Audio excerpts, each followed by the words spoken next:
চাঁপাইনবাবগঞ্জে ডাকাতির প্রস্তুতকালে দেশীয় অস্ত্রসহ ৪ ডাকাতকে আটক করে পুলিশের সোপর্দ করেছে স্থানীয় জনতা।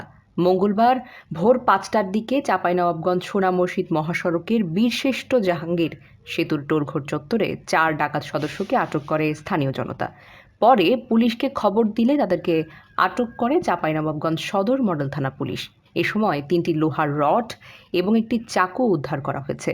জানা যায়, ভোর রাতে টোলঘর চত্বর এলাকার সড়কে চলাচল করা বিচ্ছিন্ন যানবাহনে ডাকাতির প্রস্তুতি নিচ্ছিল ডাকাত দলের সদস্যরা।